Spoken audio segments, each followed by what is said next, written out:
Well, a very good evening, guys. Hi, and welcome back again to Journal Entries. My name is Cassim, and I want to take this opportunity firstly to thank you so much for watching. And for those of you who are listening, I want to take this opportunity to thank you so much for listening. Today, I want to talk to you about three things. I want to talk to you about an experience, one of the greatest experiences that I've ever had in my life. Why? Because somebody in my comment section asked me to talk about this. The second thing that I wanted to talk about is I wanted to talk about pattern recognition and looking for patterns in your life. And the third thing that I wanted to talk about is that I wanted to talk about the quality of the feedback and actually just getting feedback genuinely in life. Why? Why do I do these journal entries? Why am I sharing these things with you? I very much believe in my life, guys, that in order to live a successful life, you have to have a successor. What do I mean by that? I mean that in order to live as a man, in order for you to live an incredible kind of life, you have to find someone in your life who you can mentor. Someone who you can pass the skills, the knowledge, the wealth, the resources that you've acquired in your lifetime to them. Otherwise, it's really very hard for you to consider yourself a success. And so I've basically discovered that, look, many of us, we may not have resources, wealth, we may not have thousands and millions of pounds to give away to our children, to our brothers, to our aunties, to our cousins, but I'll tell you what many of us can give to those individuals. We can give our experiences, we can give them our ideas, we can give them our philosophies, we can give to them conclusions that we've come up with in our lifetime, and we can pass that on to them, making their life a little bit easier. And so what I really wanted to try and do with these journal entries is that I really wanted to inspire you to start journaling. As a guy, I want to inspire you to start your own journaling experience. Start writing down what your ideas are. Start writing down what you believe in, what you stand for. What is to you, what is the definition of success? To you, what does it mean to live a remarkable life? To you, what is God? What is good? What is evil? I wondered, as a man, perhaps you might be able to figure out how can somebody become a success in their life? I tell you, one of the greatest things that I discovered any parent can give to their child is to write down their failures. Write down what they did wrong. Imagine if you had an entire journal of all the things your parents did wrong and how they did it. How the things that they did to get themselves in debt. Imagine if you had something like that. And so that's what I really wanted to try and do. I really wanted to try and use this opportunity with these journal entries to share with you some of the things that I've been thinking about, some of the things that I've heard or read. And as I say, I hope it inspires you in some way to take and elevate yourself to that next level and start thinking about your life, start thinking about conclusions you've come up with, and start jotting them down. So, to begin today off, I want to begin off with actually talking about one of my greatest experiences. Why? Because last week I posted this video of my journal entries on YouTube, and somebody wrote down that they would love for me to share one of my greatest experiences, which I thought was a really interesting question because I'd never even thought about that. So thank you so much to the person who asked me that. The answer to this question of what is my greatest experience, my greatest experience isn't necessarily like eating in a 5-star restaurant or something like that. My greatest experience is actually was the day that I saw my mum crying. That was actually my greatest experience. And that may sound like a really bizarre thing to mention, but let me explain to you why. When I Googled the word experience, I basically found that there were multiple definitions of experience, but I found that the definition of experience that basically most of all the dictionaries put is basically an event or an occurrence which leaves an impression on someone. And I'm going to guess that an experience can either be good or bad. So in this particular case, I'm going to tell you something which was both good and bad. So many things happened in my life, and basically multiple things started happening in my life, and they led to a climax in my life where one day I basically had a bailiff come to my door. And the bailiff basically said to my mum that that they were going to come, if I didn't pay the amount of money that I owed to the bailiff, that they were going to come back, they were going to repossess anything that I owned as Cassim, they were going to sell it and basically pay the debt off. I was working as an estate agent at the time. When I got home from work, which was about 7 o'clock in the evening, I basically saw my mum crying. I'd only seen my mum crying once before in my life, and that was the day that my biological father died. Since then, I'd never seen my mum crying once. So there is this saying that I very famously remember and has stuck with me, which I once heard somebody say, and they said that mothers cry one of two tears. They either cry the tears of joy, so their child getting married, their child having a grandchild, a kid or something like that, or they cry tears of disappointment. Well, my mum was crying tears of disappointment. And it was bad for me because my mum found out in that particular day that I was in debt. And I'd never told her about this, right? And she thought I was doing amazing. I was an estate agent. I had a nice car. I was in the process of buying a house. And then she finds out that I'm in debt. But on that same day, something radical happened to me, which is one of the best experiences that I've ever had in my life, which was I came across, basically, I went on YouTube and started researching how to get out of debt, how to improve my life, how to be successful in life. Why? Because I made a promise to myself that day that I would never, ever disappoint my mum again in that way. I'd never make my mum cry again. I promised myself I'd never do it. I couldn't do it again, ever. Right? And so I came across a guy called Jim Rohn, and Jim Rohn said something which basically was the most radical thing that I'd ever heard in my life. Jim Rohn said, if you want things to change in your life, you are going to have to change. If you want things to get better in your life, you're going to have to get better. Now, those two statements for most people sound like, oh, come on, Cass, I know, whatever, but you don't understand. I'd spent most of my life blaming my father for making my mum pregnant at 14 and then basically abandoning her and me. I'd blamed the government. I said that the government was always to blame because nothing ever worked out in my life. So I blamed the weather. I blamed everything except for myself. Okay, and when I heard Jim Rohn say these words, it was radical for me, because basically what Jim Rohn said is that the problem was that I was spending all my time pointing at everybody else and expecting everything else to change but me. This was radical for me. I was like, whoa. And then I was like, what, me? You want me to change? You think that do you know whose fault this is?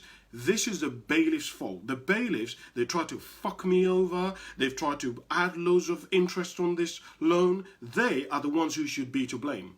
Part of the reason why I got into debt was that I used to get parking fines around Reading when I was an estate agent, and at the time when they started to accumulate, Reading was where I live, had just started changing the bus routes and the road layouts, and so I started getting all these parking fines and all these road fines and all kinds of things, and I was like, well, it's unfair that they're getting me to pay this, and then I didn't pay those, and then they doubled, and then they tripled, and then they went to eventually they went to a bailiff, and then they added interest. You see what I mean? And this carried on and on and on and on and on and on. And it got to the point where it got out of control. So I would just bury my head in the sand.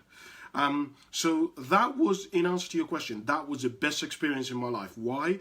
Because that day, I took responsibility for my life. I basically said, I am willing to do whatever is required to change about myself to get where I wanted to get to. So when you look at me today and you're like, Cassim, how do you know this kind of stuff that you know? Where do you get all this data? It was because of that.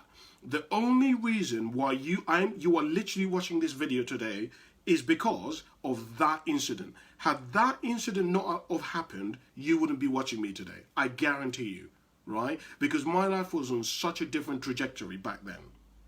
So that's the first thing that I wanted to share with you. It isn't exactly related to my journals, but I was just, obviously, the gentleman who wrote on my YouTube was asking for me to talk about it, and I just thought, fair enough, I thought I would share it with you. But that leads me on to the next thing that I was journaling about this week that I wanted to share with you, that I thought would be useful. And I wrote down that recognition of patterns reveals inconvenient truths. Let me repeat that statement. Recognition of patterns reveals inconvenient truths. So, connected actually to when I first started going down this journey of success, one of the things that started happening when I started looking at myself is basically when you start looking at yourself and you start analyzing yourself and you start like for example, back then I started writing down how much money I was in debt. I started writing down what my habits were. Where did I go? Where did I spend the money? What was I thinking about most of the day? How did I spend my spare time when I wasn't at work? Was I in the toilet? Was I reading? Was I on the internet? What was I researching on the internet? Basically, when I began to look at this stuff and I really began to take a really deep look at myself, I began to notice that there were some things I started to discover that I did not want to know. These are what I call inconvenient truths. So I wrote a couple of these down just to give you an idea of what I mean. So for example, I discovered that in all the problems that I had in my life, I was a common denominator. So all the problems that I had with money, I was there. All the problems that I had with relationships, I was there. All the problems that I had with sort of my workplace and not getting promotion, I was always the common denominator, right? Because one of the things that I used to complain about is that I wasn't rising through the ranks of the different jobs that I was working in, and they wouldn't pay me more money, right? And so what I used to do is I used to hop from job to job trying to get more money. And I began to realize, holy shit, I am the person who has been the common denominator in all of these. It's an inconvenient truth. I didn't want to hear that. Let me tell you another inconvenient truth. I found out another inconvenient truth, which was that I could not affect my past, but I could affect the future. See, I didn't want to hear that, because when I discovered that it is possible for you to fuck up 20 years of your life and then go on to become a success, that was a problem for me. Do you know why? Because then that meant basically that I had a choice. If I didn't do it, if I'd fucked up for the 20 years of my life so far and I messed it up, and I've now been told that I could improve it if I really want to, and I didn't, and I continue for the next 20 years making the same mistake, well, basically, it's my fault. I'm an idiot. And I was like, I did not want to know that. God damn it. I wish I hadn't found that out, right? Here's another inconvenient truth that I found out. I found out that it is possible for somebody to start from the bottom and go to the top. That it is possible for somebody to start off with zero and become a millionaire. That it is possible for somebody to start with, and I'm talking about a black person from Uganda who isn't like the most cleverest person, that it was possible for them to start off from the bottom and have an amazing, incredible life. See, that was a problem for me. Because when I found that out, that basically meant that if I didn't do it, I was an idiot. I was stupid. I was a failure. Right? Do you see what I'm saying to you? So what I'm trying to say to you is, if you can begin to look at your life and begin to start looking at some of the patterns, human beings are very, very, very predictable. In fact, I don't know if I've told you guys before this, but I'm in the process of writing a book which is going to be talking about the lessons that I have learned whilst I've been in the catering industry. Because since the age of 16, it's 15. I actually started off at 15, and I could only work 3 hours as a kitchen porter because that was a limit back then with the law of how long I could work. But I started off working as a kitchen porter in a restaurant called 0 Degrees, and since then I've basically worked in the hospitality industry for 12 years. And I've learned a lot of things in that time. And one of the things that I've learned is, if you've ever worked in the catering industry, one of the things that exists is that there is this thing called forecasting. So if you've ever been in management, you will know that they have something called forecasting. And basically what forecasting means is they know, so for example, when I was working for Co-op, in Co-op, there used to be roughly, give or take, how many pasties they should bake every morning. They know how much fresh bread, roughly, they should be baking every morning. So when I was working in co-op, the Sun newspaper used to send us newspapers. And the newspapers that they used to send us, they would send us the sheet where it would say the papers that they've sent us, and then every night we would send newspapers back. Here was what was really interesting. The Sun newspaper knew roughly how many newspapers every day you were going to return. The Telegraph newspaper knew roughly every day how many of those newspapers you were going to return. Right? Now, obviously, usually they send a few more papers in case clearly you sell more papers than usual. But the Sun newspapers and the Telegraph and the Guardian basically understand that people are so predictable that they know that they can almost predict what people are going to be buying. What's my point? My point to you is, as humans, we don't really do very many different things. I'm telling you that if I followed you around for 1 month, right? You didn't know that I was following you around. I looked at where you went, how much time you spent on your phone, what coffee you bought, what food you bought, when you left your house, when you came back from work, what route you went to work, what route you came back from work, what every time you went and had a takeaway, what you bought. If I followed you around for a month, the next month I could almost predict for definite where you're going to be.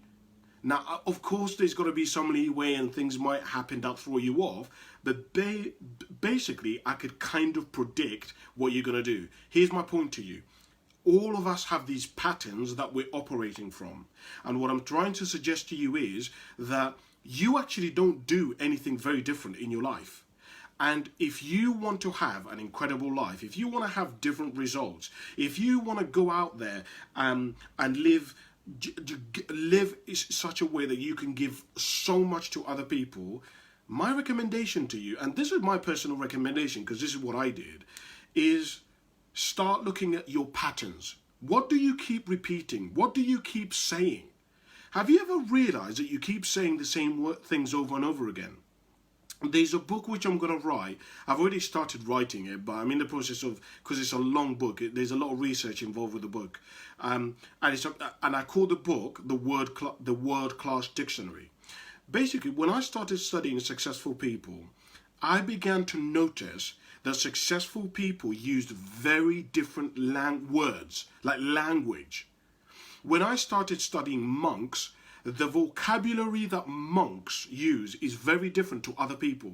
So they would use words like spirituality and the heart and the soul, right? Do you see what I'm saying to you? They use different words because different words have different meanings, right?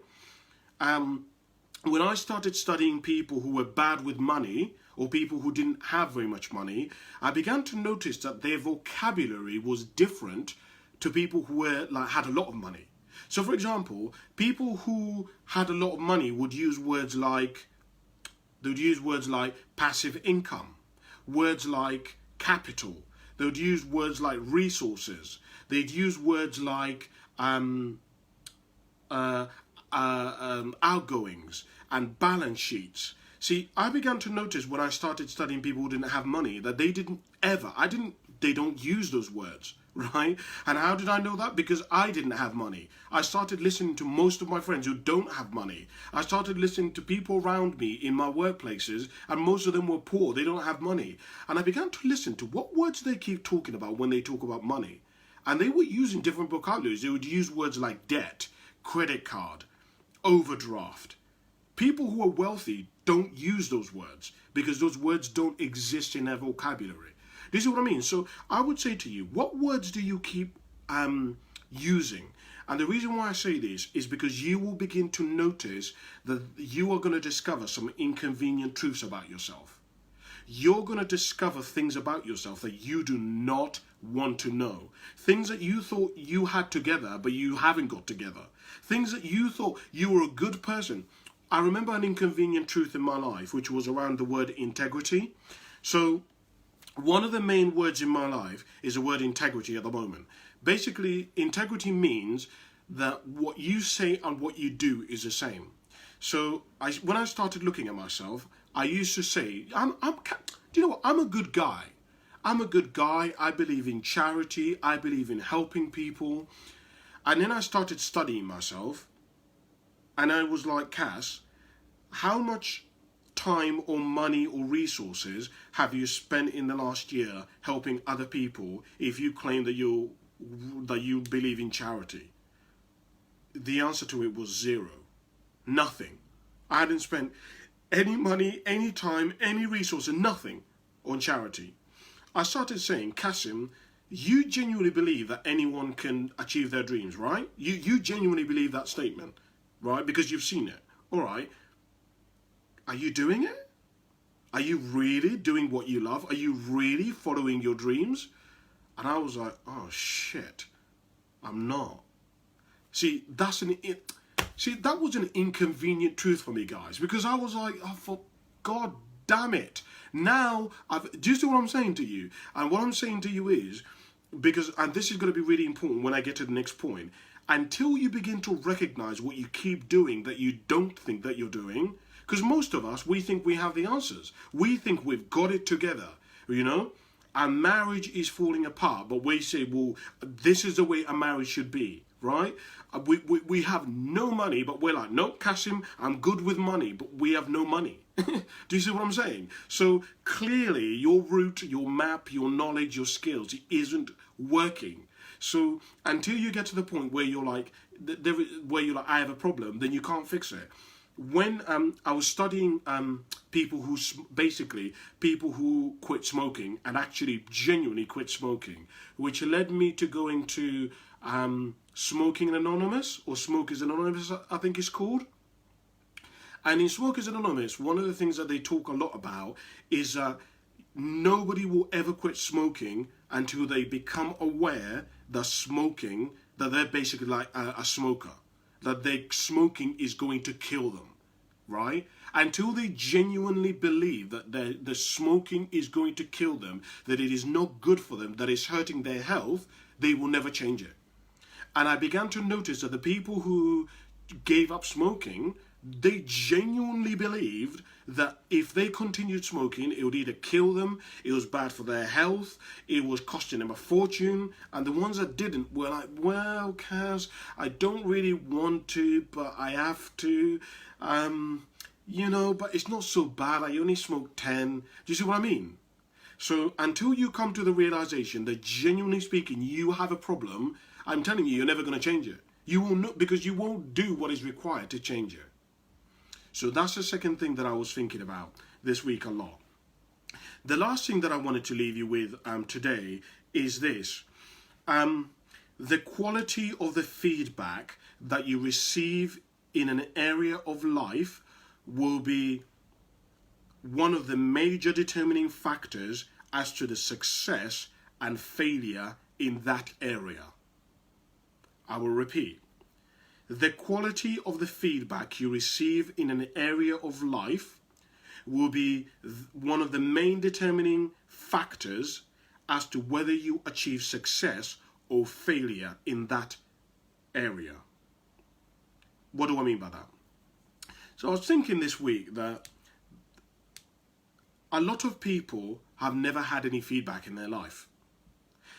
A lot of us have genuinely not gone to somebody who loves us, somebody who cares for us, somebody who genuinely wants us to do well, and said to them, can you give me some honest feedback? Like, how do you think I'm doing?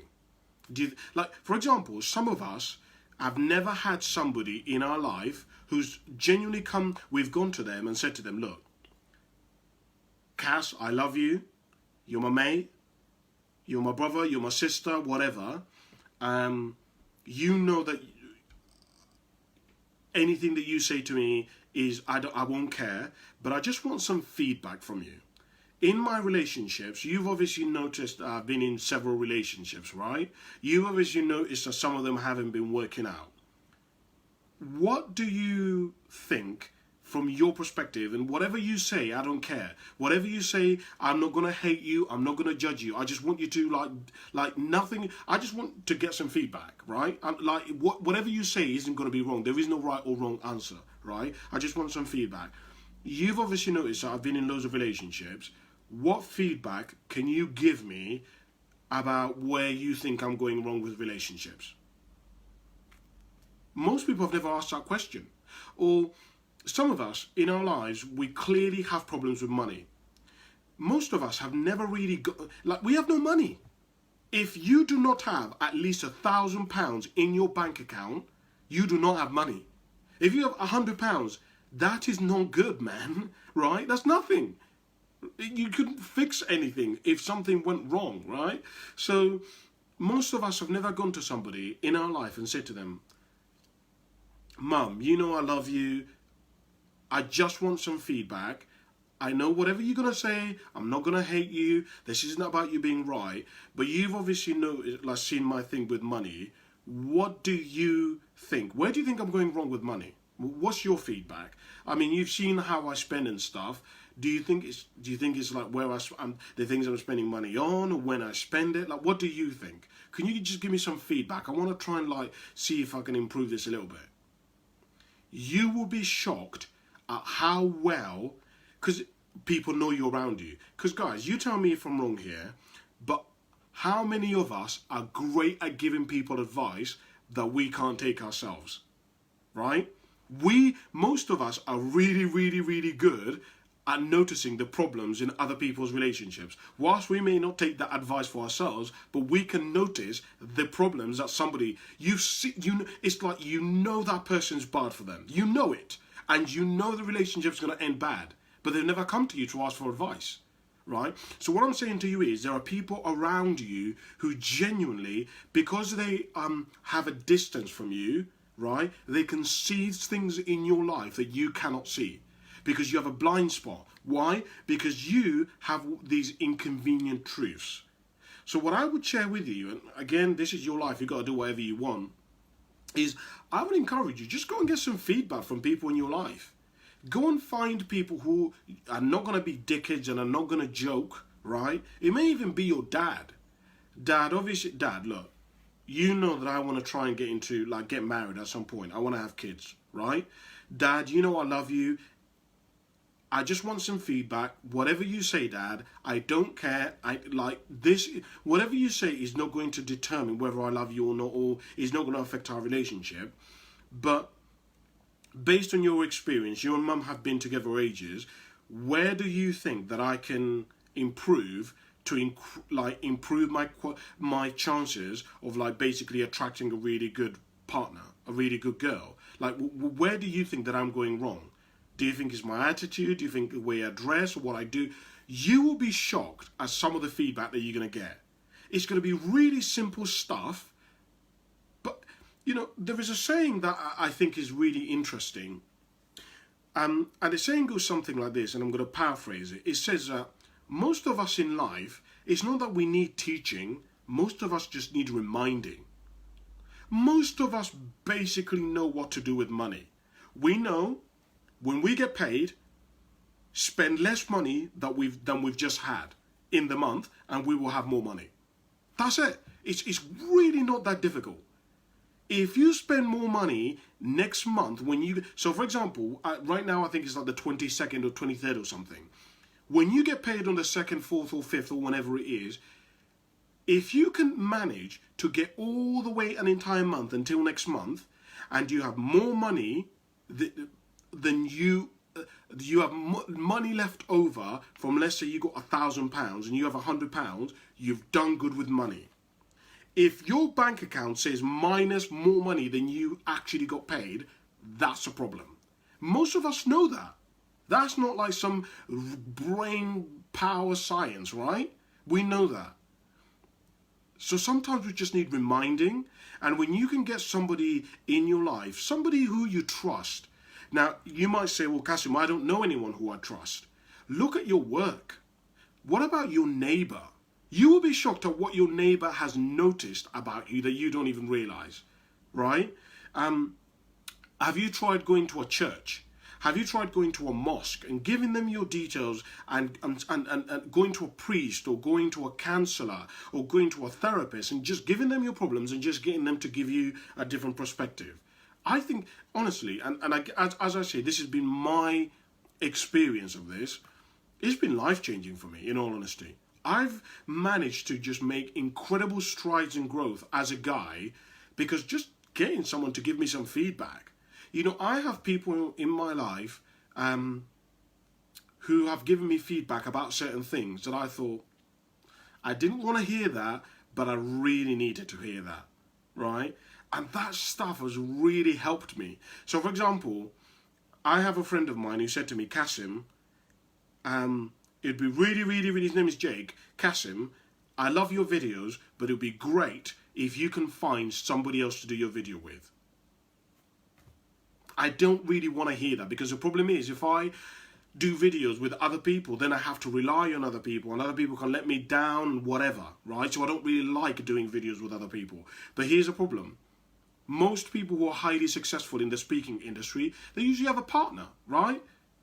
It just is that way. So it was horrible for me to hear that, but now I've started finding people to help me with that. And I even did a video with one of my friends. I started a podcast. And now he's giving me ideas, and just the most remarkable things have started to happen just simply by getting that piece of feedback. It was a horrible piece of feedback, and I didn't want to hear it, but it was really good for me. So those are the 3 things that I've been journaling about this week, and I was thinking about, and I also got, of course, the experiencing I got asked. But what about you? My question to you is, when are you going to start journaling? When are you going to start analysing your life, looking at your life, writing things down, coming up with conclusion, defining what success is for yourself, defining your goals? When are you going to write down how much money you're going to earn in your lifetime? How much money do you aim to give away to charity in your life? Maybe there's like a cause you wanna really help before you die. Homelessness. People who struggle to get started in the music industry. I don't know, whatever it is for you. And that's the thing that you want to do in your life. Well, write it down, refine it. Where is a problem in that area? What solutions could be used to get around those problems? Start writing those things down. Use your journal and give it as a present to your children. Give it as a present to your grandchildren. Give it as a present to if you become a godfather, a godparent to your godchildren. That's what I wanted to share with you this week. I hope that it adds some value to you. Thank you so much for watching, and I will see you in next week's episode. Bye for now.